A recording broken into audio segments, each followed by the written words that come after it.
Mai 1992, une fête qui se dessine, un souffle, le silence, puis le chaos, un drame entré dans la mémoire collective corse.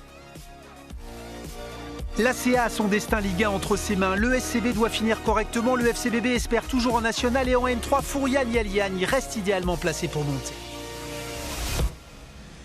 Era un 5 maggio, 19 morti, più di 2000 feriti. Au drame di Furiani à 30 anni, a Buonasera.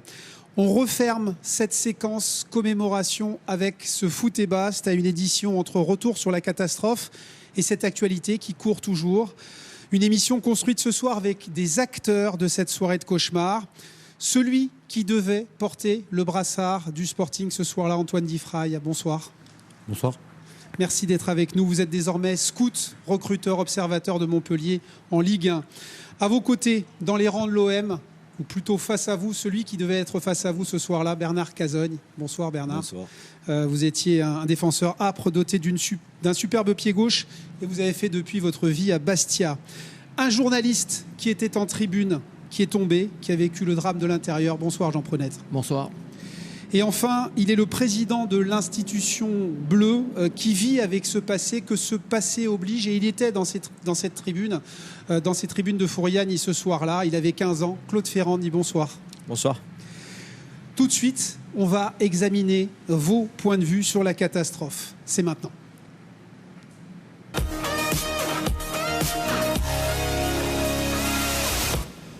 On va commencer par vous. Jean Prenette, vous êtes depuis 8 ans à la radio, vous êtes depuis 6 ans aux commentaires de match, vous êtes ce soir-là tout en haut de cette tribune nord qui est derrière nous. Et puis, on sent la liesse, on sent la fête, et il y a ce vide à 20h22. Oui, le vide qui vient confirmer l'appréhension qu'on avait avant d'accéder à cette tribune, que tout le monde a eu d'ailleurs quand on est au pied de cet édifice, de ce squelette de ferraille de 12 à 15 mètres de haut. Et ça dure quelques secondes seulement. Les équipes rentrent dans le tunnel et nous, malheureusement, dans le nôtre avec cette chute. On était 4 de la radio. Toussaint Colombani, l'autre journaliste qui était avec moi, juste à ma droite. Piero Iudigelli qui est sur ma gauche, le technicien. Et Michel Vivarelli qui est à l'extrême droite, qui est l'animateur de la radio. Michel et Piero vont décéder dans cette catastrophe. Sur les 19 victimes, il y en aura 4 d'ailleurs dans les médias. Piero Guidicelli et Michel Vivarelli. Il faut ajouter un technicien de Radio France, Michel Mottier, le journaliste de RTL aussi, Jean-Baptiste Dumas. Et puis il y aura des blessés graves, Jean-Paul, Richard, Didier et les autres. Antoine Difraille, vous êtes en fin d'échauffement dans les rangs du Sporting. Vous êtes, on le disait en préambule, le capitaine de cette équipe. Vous vous dites probablement... on va mettre la pression à l'OM. Vous sentez cette soirée particulière à Furiani qu'on a tous vécu. Et puis, vous entendez ce souffle. Vous comprenez tout de suite ? Non, pas du tout. Mais effectivement, on venait de terminer l'échauffement collectif. On était à peu près au niveau de la médiane. Et puis, on a entendu un vrai choc, quoi. Un bruit très sourd. Mais comme on était au bord de la pelouse, on ne s'est pas aperçu de suite que la deuxième partie de la tribune s'était effondrée. On a simplement vu que des gens étaient vraiment adossés au grillage. On pensait au départ à un mouvement de foule, à une bagarre de suite. Et puis on a vu toute la semaine le montage de ces tribunes. On a vu qu'ils avaient mis des grillages avec des fils de fer. Et on a eu l'instinct de défaire ces fils de fer pour faire un appel d'air. Je pense qu'on a évité, en faisant ce geste, mais inconsciemment, qu'on a sauvé aussi d'autres vies. Sans doute. Et puis derrière, forcément, c'est que quelques minutes plus tard qu'on s'est aperçu qu'un drame avait eu lieu. Il y a des images, d'ailleurs, vous allez vous-même derrière la tribune réconforter un certain nombre de victimes, porter les premiers soins. Bernard Cazogne, vous êtes rentré au vestiaire avec le grand OM de Papin et consorts. On vous dit tout de suite qu'il y a une catastrophe, vous sortez, comment ça se passe ? Non, déjà au départ, quand on est arrivé au stade, on est passé sous les boucliers des CRS et on est passé sous la tribune. Et là, on a vu quand même que ça bougeait, que ça tenait sur des cales, quoi, qu'il y avait, c'était pas super, quoi. Ça pouvait tomber à tout moment. Bon, on s'est dit, ils ont construit la tribune, ils savent ce qu'ils font. Après, on a fini notre échauffement, nous sommes rentrés au vestiaire. Et au vestiaire, il y avait de grandes enceintes devant les fenêtres, donc on n'a pas entendu le bruit de la tribune quand elle est tombée. C'est Jean Castaneda et un de nos agents de la sécurité qui sont rentrés dans le vestiaire, qui nous ont dit il y a la tribune qui est tombée. Et donc on est vite sortis parce que moi j'avais ma soeur qui était dans cette tribune-là. Elle devait être en haut, finalement elle était en bas. Et en sortant, j'ai vu qu'elle était en bas, elle n'était pas dans le... Elle n'était pas tombée. Donc, à ce moment-là, Bernard, il n'y a pas de joueurs de D2, il n'y a pas de joueurs de D1. Vous êtes tous sauveteurs, en fait. Ah, mais après, il y a eu les palabres, pas jouer le match. Enfin, on ne savait pas ce qui allait se passer. Et peut-être une demi-heure après, c'est là, quand on est sorti, qu'on est allé derrière la tribune, où on a vu vraiment les dégâts qu'il y avait, les gens qui pleuraient, les gens qui criaient. Donc, c'était vraiment le chaos, quoi. Et après, on s'est mis dans la peau de secouristes, d'aider les gens. Et là, il n'y a plus de place de football, il n'y a plus de quoi que ce soit. On ne pense plus ni à la Coupe de France, ni à quelque chose d'autre, mais vraiment à cette catastrophe. Claude Ferrand, on le disait en préambule, vous avez 15 ans, vous êtes à ce match avec vos frères qui sont aujourd'hui dans le conseil d'administration du club. Comment vous vivez cette soirée-là ? Moi, à tout vous dire, d'abord de façon très inconsciente. Alors, moi j'étais en tribune ouest avec mes frères, effectivement, ma belle-sœur. On était des amis. Et on entendait les appels du speaker qui demandait de pas taper, d'éviter de taper des pieds et tout ça. Et je vous avoue que, au début, à l'âge que j'avais, j'étais plutôt inconscient. On comprenait pas, j'avais pas compris ce qui se passait. C'est vrai qu'on a entendu le boom aussi, et puis les gens disaient ils sont tombés, et sans vraiment comprendre. Et en fait, on prend la mesure des choses parce que on est évacué, on sort, on fait partie des premiers à sortir. Mes frères restent pour aider justement à évacuer. Et en fait, c'est quand on voit tout cet amas de ferraille, voir les gens dans cette espèce de frayeur qui entourait, c'est là où on prend conscience. Alors après 29 ans de combat, on l'a dit dans nos différentes éditions d'information, la loi de sacralisation va être votée en octobre 2021. C'est un juste retour des choses, Jean Prounette. C'est ce que vous avez vécu parce que vous avez été victime, vous aussi, parce que vous avez un trou noir et puis vous avez été touché en votre chair de journaliste, d'homme aussi ce soir-là. Cette loi de sacralisation, elle est enfin arrivée, mais au prix d'un combat mené vraiment des années durant. Vous avez compris, vous, tous les freins qu'il y avait des institutions du foot français, du monde politique, du monde aussi des médias qui disaient faut jouer, justement, faut se souvenir ce jour-là. Compris, non. Justement, on n'a pas compris. Parce que pour nous, effectivement, qui l'avons vécu, pour toute la Corse, pour toutes les victimes, il était inconcevable d'entendre parler de football ce jour-là. De jouer au foot, d'entendre que l'on jouait ailleurs en France au football. Il y avait un tel fossé lorsque des matchs se passaient un 5 mai entre les commémorations qui avaient lieu ici, la douleur des victimes qui est encore prégnante, encore forte aujourd'hui, 30 ans après. D'autant que la parole de l'État avait été engagée avec François Mitterrand qui avait dit on ne rejouera plus au football un 5 mai en France. Oui, sauf qu'après, ça aurait dû être au monde sportif à prendre des décisions. Le monde sportif qui lui-même était impliqué avec ses commissions qui ont donné l'autorisation d'ouvrir les portes du stade, qui ont confirmé, qui ont donné l'autorisation pour vendre des billets dans une nouvelle tribune. Donc elles étaient aussi engagées et on attendait de leur part, et ce qu'a attendu la Corse, qui n'est jamais arrivé, d'où après l'engagement du collectif face à ce cynisme, à ce refus, à ce manque de parole. Le collectif s'est engagé et il a bien fait finalement de jamais rien lâcher. Et grâce à lui aujourd'hui, on peut effectivement aujourd'hui enfin respirer un peu, être un peu plus apaisé. C'est un mot qui est repris souvent par les victimes et par les membres du collectif, effectivement. Respirer, les gens sont libérés par cette loi de sacralisation. Messieurs, je m'adresse à vous. Hier soir, sur cette pelouse, vous avez fait un match avec pas mal d'acteurs qui devaient jouer ce match-là. C'est le travail de mémoire. Comment ça s'est passé entre vous ? Il y a quelque chose qui vous lie tous, Antoine ? Alors d'abord, on a eu la chance quelque part, grâce au collectif, grâce à Josefa Giudicelli, grâce à Jean Prunette, grâce à Jean-Paul Capour, et grâce à Didier Grasse. Ils ont fait un travail remarquable. Ils sont arrivés à réunir toute l'équipe, à peu près à part 2 joueurs qui étaient excusés. Mais toute l'équipe, ça a été une grosse émotion, je dois l'avouer. Jean était là, une grosse émotion. C'était un plaisir forcément, une grosse émotion. On avait le même objectif, c'était de rendre hommage et d'être présent pour honorer la mémoire des victimes, des gens qui souffrent encore de cette catastrophe. Bernard Casoni, vous avez poursuivi votre carrière. Vous étiez à l'OM, l'OM qui va gagner la Coupe d'Europe des clubs champions un an plus tard. Peut-être que dans la succession des matchs, comme ça, la catastrophe, elle s'est parfois évanouie, mais est-ce qu'elle est toujours restée dans votre cœur? Est-ce que ça a changé quelque chose dans votre carrière?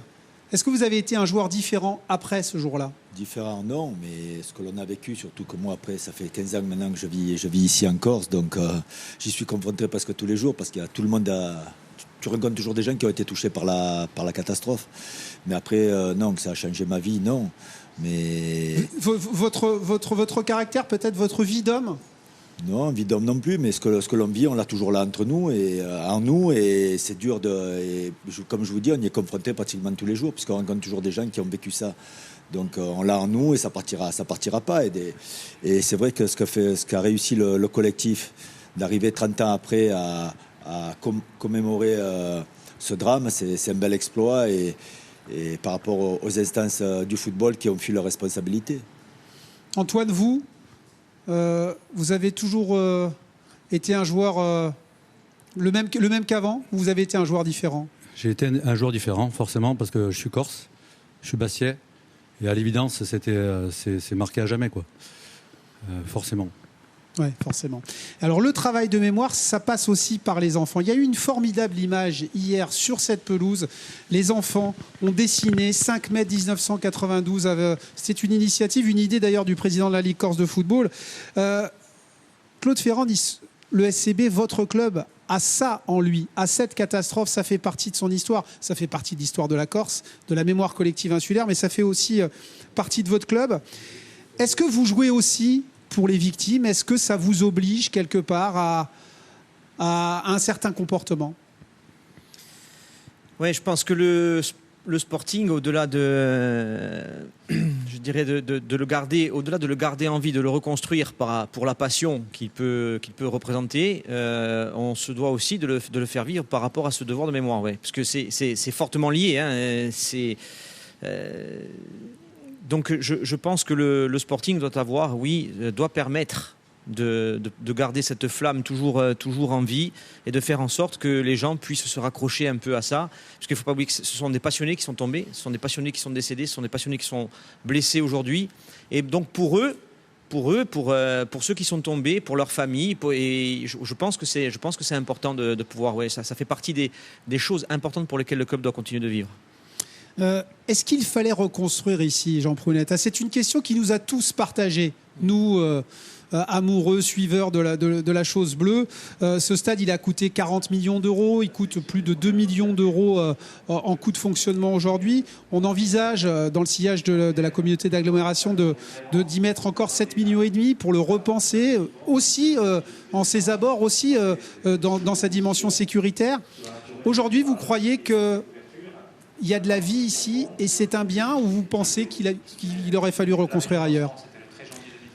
Mon avis à moi, c'est qu'il aurait fallu reconstruire ailleurs et que ce lieu reste un lieu de mémoire.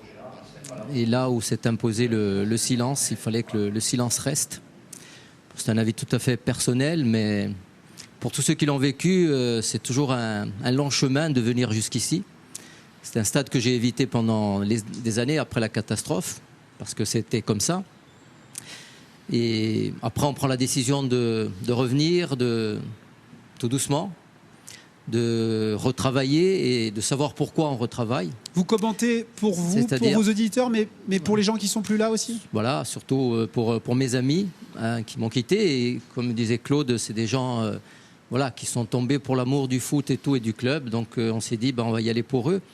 Mais à titre personnel, j'aurais préféré aller ailleurs que sur ce site-là pour m'exprimer à nouveau, pour pouvoir le faire. Donc il a fallu trouver intérieurement le chemin pour pouvoir le faire. Voilà, donc tout ça m'a porté après et m'a construit et m'a reconstruit, mais effectivement, ça aurait été mieux un lieu de commémoration, d'autant qu'à l'époque, il y avait évidemment, vous l'avez rappelé tout à l'heure, toutes les institutions, tout le politique, et il y aura eu, à mon avis, aucun problème d'ordre financier ou réglementaire pour pouvoir le faire ailleurs. Effectivement, mais aujourd'hui, il y a quand même une stèle autour de ce stade et il y a la vie qui est revenue. Et le docteur Reichmann nous disait peut-être que de la vie, là où il y a eu de la mort, c'est pas mal non plus au niveau psychiatrique, au niveau psychique et au niveau mental pour toute la société insulaire qui aura été marquée par ce drame il y a 30 ans, ici même à Furiani. Voilà pour la séquence Cinque di Maio qui a été largement relayée sur nos antennes. On va basculer dans cette deuxième partie de l'édition de Foot et Basse dans l'actualité. Place donc à cette actualité, mais légitimement rétrécie.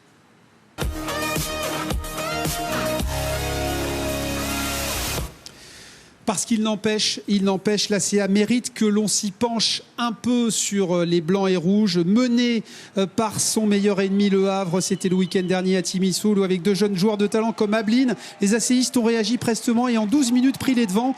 Courtet et Barreto, qui apportent son écho en cette fin de saison, le signe aussi que les valeurs du groupe sont inscrites au cœur du projet. Petit filet pour Barreto, avec un vrai engouement qui enfin se noue dans les tribunes. Messieurs, je me tourne vers vous, peut-être Antoine Diffray qui a observé un petit peu toutes les divisions.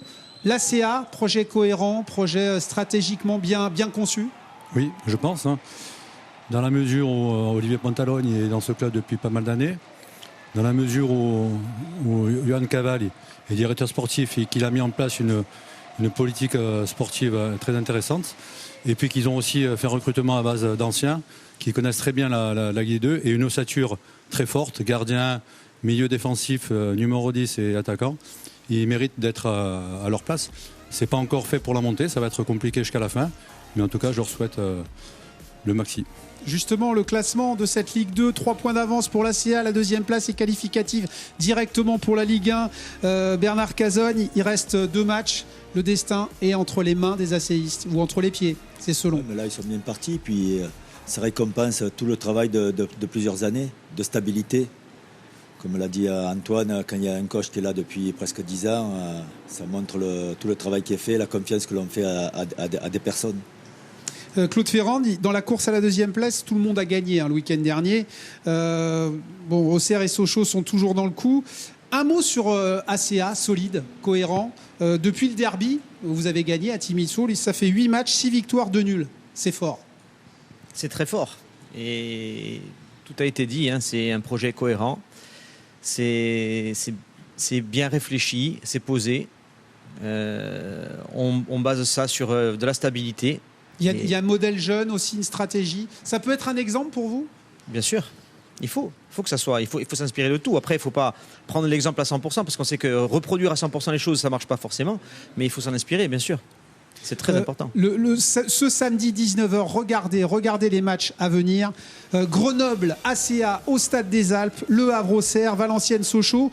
Grenoble et Le Havre ne jouent plus vraiment grand-chose, Jean Prounette. Reste Valenciennes qui doit encore aller chercher son maintien face à Sochaux. Si l'ACA gagne et si Auxerre perd des points, ce sera la Ligue 1. Voilà, perd des points. Ou perd ou fait un nul, ouais, effectivement. Oui, non, c'est vrai qu'ils peuvent fêter l'accession sur ce coup-là. Après, effectivement, c'est pas un hasard, puisque c'est la 3e fois en 5 ans qu'ils sont dans les 3-4 premiers. Ils ont joué 2 fois les barrages ces dernières années. Et là, ils jouent même un poil plus haut, puisqu'ils sont seconds. Et donc, effectivement, ça conforte cette politique, et notamment ces 5 dernières années, où ils ont fait du beau travail. Je crois que c'est logique, et je pense que l'ACA accédera, oui. Une information aussi, ce week-end, à partir de vendredi, le tournoi de l'ACA revient en U11 et U13. Il y aura 56 équipes, parmi lesquelles des clubs de Ligue 1, l'OM, le PSG, Rennes, Lille. Et il y aura le match Grenoble-ACA diffusé sur écran géant. C'est un vrai beau spectacle à aller voir. Le SCB avait pour ambition dans cette même division samedi dernier de continuer à être le poil à gratter des gros et contrarier ainsi Sochaux Sochaux à Bonal. Il n'en a rien été, président. C'est une déception ou le maintien suffit à votre bonheur? Non, c'est une déception. C'est une réelle déception.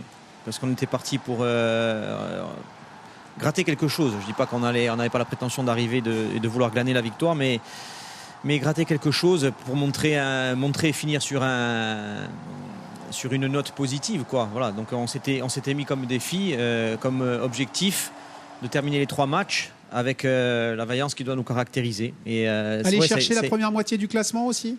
Bien sûr. Finir le plus haut possible, continuer à jouer le jeu qu'on doit jouer. Hein. On n'est pas là. Il faut pas fausser le championnat. Il faut gratter, donc prendre des points pour finir le plus haut possible. Et il faut continuer d'être nous-mêmes. Donc, messieurs, c'est une saison correcte pour Bastia, pour un promu, il faut le rappeler, et un club en reconstruction qui est tombé en National 3. Hein. Je dis c'est un exploit de se maintenir, et c'est une bonne saison pour le Sporting. Avec le groupe qu'ils ont, l'équipe qu'ils ont, les moyens qu'ils ont. De se maintenir, c'est une bonne performance. Antoine Diffray, j'imagine que vous suivez toujours le Sporting. C'est les premiers résultats que je regarde, c'est le Sporting. Hein. Quand on a joué 2 ans, on est bleu à jamais. Mais je pense que Claude, en début de saison, on s'était vu. Si on lui avait dit tu signes pour le maintien en début de saison, il aurait dit oui. Là, ils ont la possibilité de finir milieu de tableau. Je pense que c'est une très bonne saison également. En quelques secondes, Jean Prounette, la saison prochaine, 2 qui montent, 4 qui descendent en Ligue 2. Ce ne sera pas une saison facile. Attention. Ouais. Non, mais c'est pour ça que le Sporting a bien fait de monter cette année. Ça leur permet de se réhabituer à la Ligue 2. Et ce qui s'est passé cette année va servir d'expérience pour la saison prochaine. Alors je vous contrains un petit peu, Jean Prounette, parce que je voudrais dessiner quelques perspectives avec le président.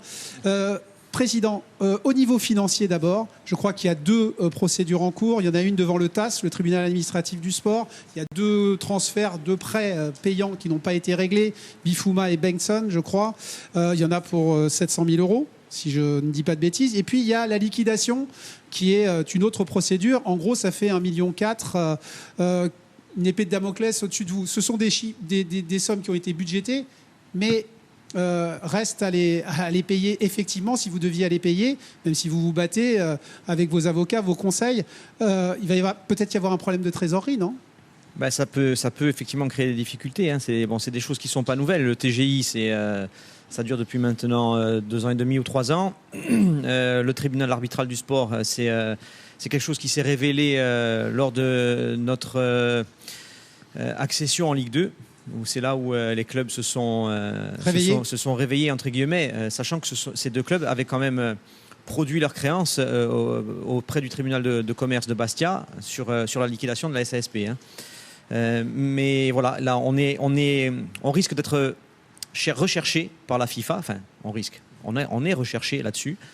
Par la FIFA et on est passé en audience il y a la semaine dernière à Lausanne. Vous avez bon espoir de ne pas donner la totalité de ces sommes, j'imagine? On a bon espoir, bien entendu. Hein. On avait dit qu'on se battrait et c'est ce qu'on fait depuis le début. Tout est budgété, tout est inscrit dans les comptes, donc on a pris les devants. Mais oui, si demain on était condamné à régler ces sommes-là, ça ferait quand même beaucoup de mal. Ouais.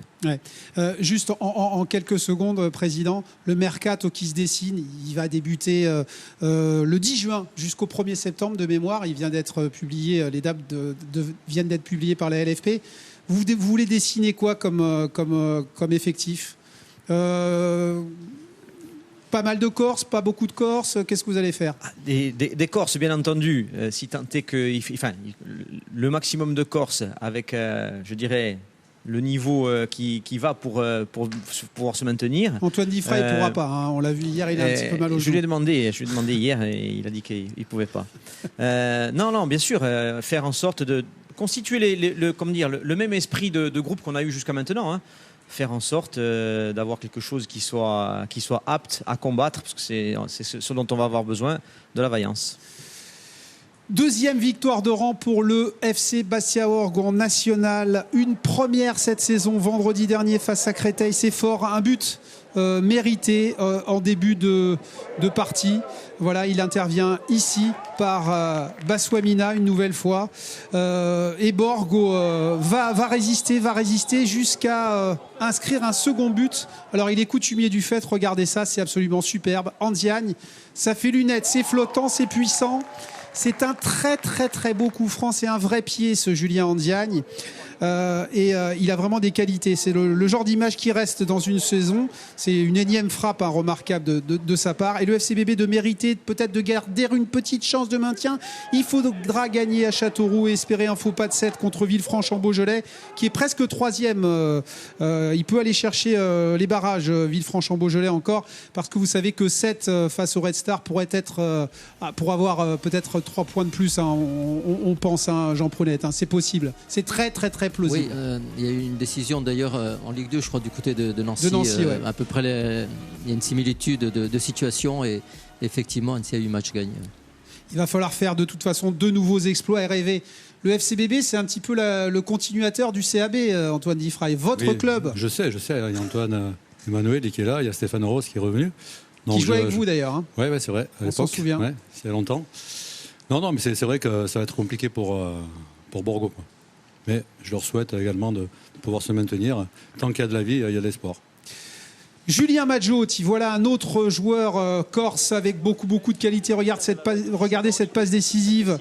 C'était pour le match de la montée de Laval. C'est un match qui a validé le fait que Laval sera en Ligue 2 l'an prochain. Il a réalisé 3 passes décisives sur 3 buts.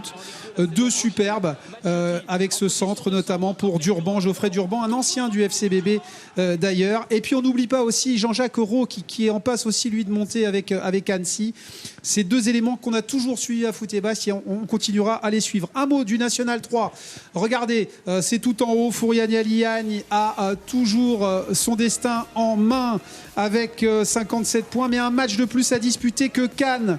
Cannes qu'il a emporté in extremis face à Fouriani Aliagne, très très diminué. Bref, Fouriani encore toutes les cartes en main pour aller chercher le National 2. Luciana jouera à Mandelieu. Fouriani qui jouera Canet ce samedi 15h à Herbajol, pas très loin de là. Allez-y, c'est le Money Time. Et puis le Gaz recevra Côte-Bleue. Corté ACA aussi, un match très très important pour le maintien. Un petit mot de Bruno Rodriguez, on vous en a déjà parlé, il a été amputé, l'ancien joueur de foot de Bastia et du Paris Saint-Germain, notamment de Metz. Regardez, il marche, son copain Jimmy Algerino, qui était son partenaire du côté du PSG notamment, eh bien, il a filmé cette vidéo positive, elle est devenue virale. Bruno Rodriguez, homme courage, on voulait à tout prix vous montrer cette image. Vous allez faire quelque chose pour Bruno Rodriguez prochainement du côté du Sporting ? Bruno Rodriguez avait été convié effectivement à nous rejoindre avec le club des anciens. On prend le temps, on attend qu'il se remette bien et on réitérera l'invitation. Merci Président. Jean Prenette, vous avez pris votre retraite. Le dernier match, c'est samedi. Encore, il en reste ce samedi contre Rodez ici, puis un match à l'extérieur pour le Sporting. Voilà, on vous souhaite le meilleur, Jean. On vous souhaite le meilleur. Merci. Antoine Diffray, vous allez donner un petit coup de main au Sporting le prochain mercato ? Avec plaisir, on a discuté avec le président. Il faut discuter. Avec plaisir. Et Bernard, très prochainement, vous reprenez une équipe, c'est ça l'idée ? J'attends avec impatience. Merci beaucoup à tous les 4. On s'est régalé à vous écouter, mais on ne pourrait pas refermer cette édition sans avoir une dernière pensée pour les victimes de Fouriani. Pas de coup de sifflet final ce soir. Bonsoir à tous. Era un 5 di maio, sento sempre si calava un raggio, annotava di già. Era un 5 di maio, in i nostri campi.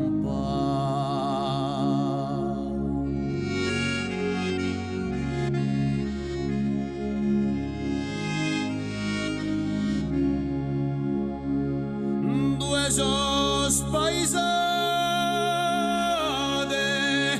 quelle voci a canta,